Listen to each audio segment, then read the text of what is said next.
We wouldn't shy away from having Max and Kimi in the team together at some point. That was the exact quote Toto Wolff dropped on live television. Toto Wolff's brutal Max Verstappen admission just destroyed George Russell's future at Mercedes, and it sent an immediate shockwave through the entire paddock. Forget the polished PR statements about long-term driver stability. The team principal of Mercedes just publicly signaled that his lead British driver is completely disposable.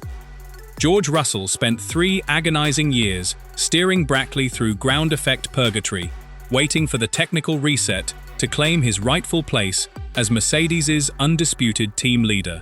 Instead, 19-year-old rookie sensation Kimi Antonelli arrived, stormed to 6 Grand Prix victories, and pulled a massive 50-plus point lead over Russell at the top of the World Championship. But the ultimate betrayal didn't happen on the timing screens. It happened when Toto Wolff casually opened the door for 4-time world champion Max Verstappen to step straight into Russell's garage. This wasn't an offhand comment or an accidental slip. This came right on the heels of Wolff issuing a ruthless threat to bench any driver who sparks an internal team war, explicitly stating he learned his lesson from the toxic Hamilton-Rosberg era and will drop a driver without hesitation. While the press ran headline stories claiming Mercedes locked down Russell's contract option for 2027, paddock insiders know the real truth. Russell's seat is on a knife edge. With Max Verstappen's release clause officially active and Red Bull struggling under development pressure, Toto Wolff just sent a cold, calculated signal to the Verstappen camp. If Max wants a silver arrow, George gets sacrificed. Today, we are dissecting the unedited telemetry metrics, the secret contract mechanics, and the cold political maneuvering happening inside Brackley that leaves George Russell completely stranded. If you want the raw paddock facts the corporate media refuses to touch, hit that subscribe button right now, because this Mercedes civil war is escalating fast. To understand how George Russell's world just imploded, you have to look past the carefully scripted corporate PR that Mercedes fed to the press. For weeks, mainstream outlets parroted the headline that Mercedes had officially exercised an option to secure Russell for 2027. That narrative was an absolute illusion. Paddock insiders quickly uncovered the truth. There was no option exercised because no option was needed. Russell was already on a multi-year deal. But in modern Formula One, a multi-year deal isn't armor. It's a trap. Every contract at this level is built with performance triggers, exit clauses, and strict operational benchmarks. When Toto Wolff went on record with Sky Sports Germany, he didn't just casually answer a hypothetical question, he intentionally altered the narrative.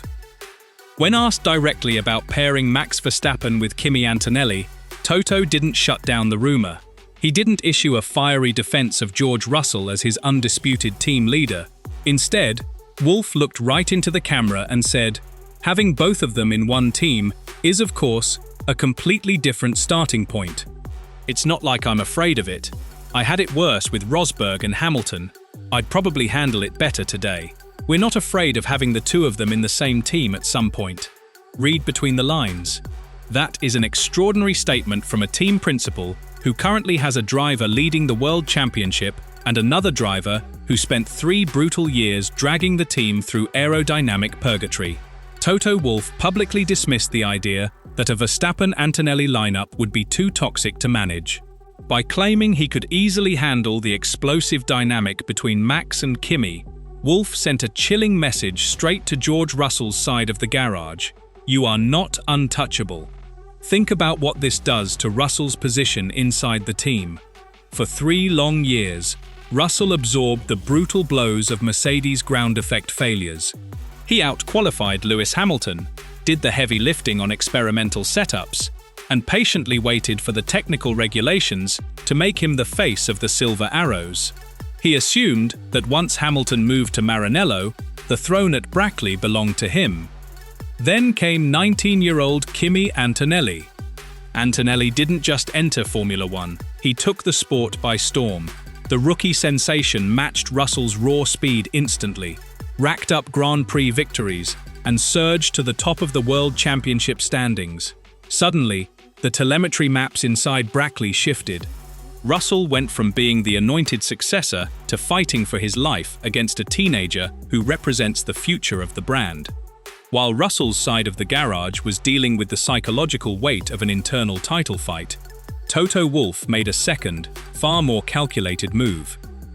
Just days after making those comments to the press, photos emerged from Sardinia showing Toto Wolff and Max Verstappen holidaying together. The media tried to write it off as an innocent summer break overlap between old friends.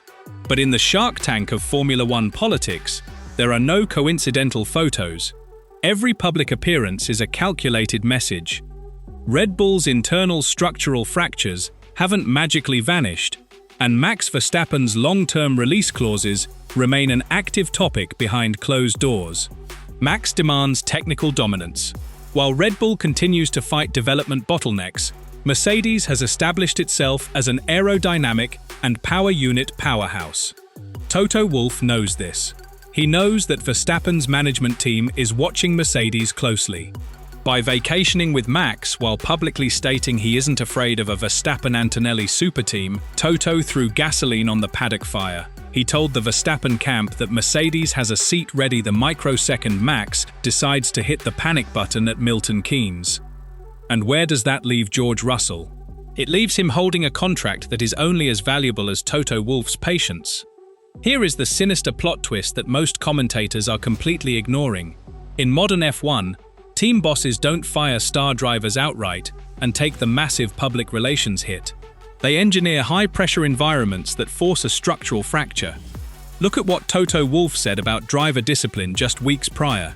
Wolff issued a stern warning across the garage, stating that he learned brutal lessons from the toxic Hamilton-Rosberg era. He explicitly stated that if his current drivers allow their on-track rivalry to cross the line into destructive behavior, he will step in and make hard decisions. It sounds like a standard management warning on the surface. But when you look at the championship standings, the trap becomes obvious. Kimi Antonelli is the teenage prodigy leading the standings, handpicked by Toto to be the next generational icon. If Russell and Antonelli collide on track, who do you think Toto will frame as the disruptive element? It won't be the 19-year-old championship leader. It will be the veteran driver whose contract represents the final remaining bridge to the old Mercedes era. Russell is trapped in an impossible vice.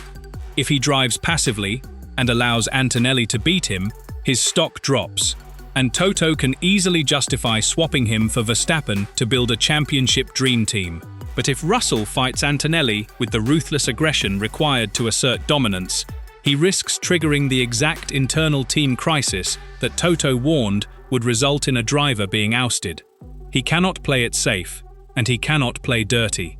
Every single lap he drives is now a tightrope walk over a pit of political landmines. To make matters worse, the telemetry data from recent race weekends shows a subtle shift in Brackley's operational dynamic. Russell has been vocal on the team radio regarding strategy calls and engine reliability. Meanwhile, Antonelli's side of the garage has operated with seamless precision, pulling clean air performance out of the chassis and securing vital podiums. When a driver feels the political ground shifting beneath his feet, it alters his driving style. You start overdriving the entry of corners, straining the tires, and bleeding time on corner exits. You start second-guessing the pit wall's calls because you aren't sure if a strategy decision is designed to help you or to protect your teammates' track position. That lack of total trust is lethal at 200 miles an hour. Toto Wolff didn't make a mistake when he opened his mouth to Sky Sports. A billionaire team boss with 12 years of cutthroat paddock experience does not accidentally drop a quote about inviting the four-time world champion into his team. It was a cold, calculated power play. It served to keep Max Verstappen interested, keep Kimi Antonelli empowered, and remind George Russell that no single driver is bigger than the Mercedes brand. The corporate press will continue to print sanitized quotes about driver stability and happy lineups. But the telemetry, the contract structures, and the raw political reality tell a brutal truth. George Russell went from being the undisputed heir to Lewis Hamilton to standing on the edge of a trap designed by his own team boss. George Russell is now standing at the ultimate crossroads of his Formula One career, facing a cold reality he never saw coming. The official press releases from Brackley will keep talking about team unity, multi-year contracts, and mutual respect behind closed doors. But raw paddock politics and corporate body language tell a completely different story. Toto Wolff didn't misspeak. He didn't drop a casual compliment. He intentionally laid down the blueprint for a Mercedes future that does not require George Russell's signature. For 3 brutal years, Russell did the unglamorous dirty work. He swallowed the bitter pill of uncompetitive machinery, gathered the setup data, and waited patiently for his moment to lead this legendary team back to the front of the grid. But in modern Formula One, loyalty is a myth, and past sacrifices buy zero immunity. The moment a teenage phenom like Kimi Antonelli delivers world championship pace, and a 4-time world champion like Max Verstappen signals a potential exit clause, the political hierarchy resets in a single heartbeat. Russell now finds himself locked in a psychological war against his own pit wall. Every single weekend from this point forward is an audition for his survival. If he plays the dutiful team player and lets Antonelli shine, he seals his own fate as a temporary placeholder. If he aggressively fights his rookie teammate to assert dominance, he risks triggering Toto Wolff's ruthless zero-tolerance policy against internal team destruction. He is driving with a target on his back, knowing his boss is actively keeping the door wide open for the biggest superstar on the grid. The corporate facade inside Mercedes has completely cracked.